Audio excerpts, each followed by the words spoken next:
It was a Sunday morning in Grand Blanc, Michigan, a day meant for solace, worship, community. Instead, it became a nightmare. In less than 10 minutes, lives were changed forever. Thomas Jacob Sanford, a 40-year-old former Marine and Iraq War veteran, drove his truck through the doors of a church, opened fire, and set the building ablaze. At least 4 people were killed and 8 wounded. The suspect was killed in a gunfight with police. Today, we attempt to understand how a man who once vowed to serve ended a morning in tragedy, and what this means for all of us. At 10:25 a.m. EDT on September 28, 2025, worshippers gathered inside the Church of Jesus Christ of Latter-day Saints in Grand Blanc Township for a typical Sunday service. The building was filled with families, children, quiet prayers. From the ashes of that tragedy, questions poured in. Who was this man? What led him to this brutal act? Sanford grew up in Michigan. He graduated from Goodrich High School in 2003. He was reportedly raised in a family that valued community ties and had military leanings. In June 2004, Sanford joined the U.S. Marines. He served until 2008, earning the rank of sergeant. He was deployed to Iraq, performing duties such as vehicle recovery and mechanical work. His service was not quiet. He earned marks on rifle range and was deployed to Fallujah during his Iraq tour. He left the military in mid-2008. After returning to civilian life, Sanford settled in Burton, Michigan. He became a father to a son born with congenital hyperinsulinism, a rare condition causing dangerously low blood sugar.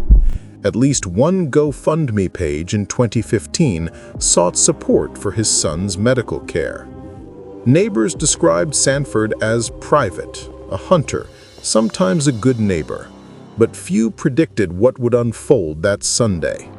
His home bore a blue Trump sign, sparking political speculation, though no direct evidence has publicly tied motive to ideology. As Sanford's truck rammed the church, he didn't hesitate. He exited, flag flying behind his vehicle, and began shooting. Congregants ducked, scrambled, shielded children. Some thought the crash was accidental at first. One witness said, "We at first thought someone had accidentally crashed into the church. Then he started shooting." Within moments, the fire spread. Black smoke rose from the roof as flames engulfed parts of the structure.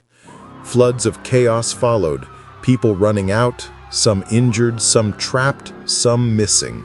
Inside the ashes, bodies were discovered in hidden corners. Law enforcement confronted Sanford outside. A gunfight ensued. Police shot and killed Sanford in the parking lot in a matter of minutes. He was wearing camouflage pants and wielded a semi-automatic rifle. By afternoon, the church lay in ruin.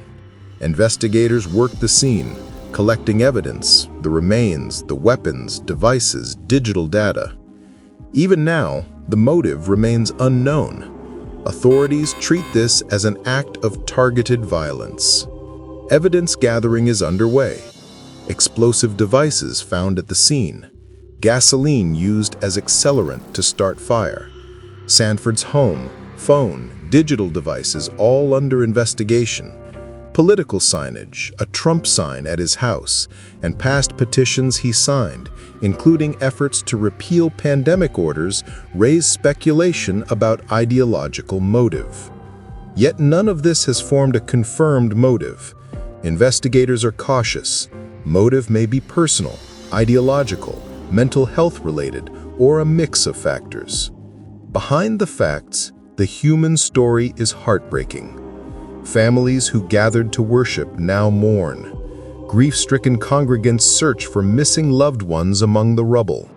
Communities question how a sanctuary became a battleground. Local leaders call for prayers, unity, and answers. The children, the parents, the faithful who came expecting peace, and the veteran who died, his life reduced to headlines and trauma. This incident forces us to reflect on how war, mental health, isolation, ideology, and society can collide tragically. Attacks on houses of worship are not new. Across America, religious institutions have been targeted by violence. This becomes part of the larger tragedy of gun violence, mass shootings, and the challenge to protect sacred spaces. The fact that Sanford was a military veteran brings forward difficult questions. How do we support service members after their duty ends? What resources exist for mental health, stress, reintegration? Could more support have prevented this? These are hard, uncomfortable questions, and yet vital. We also see the danger of ideological echo chambers when political symbols, grievances, or conspiratorial thinking might fuel tragedy. The presence of a Trump sign at Sanford's home does not prove motive, but it raises the question of how ideology may twist pain into violence.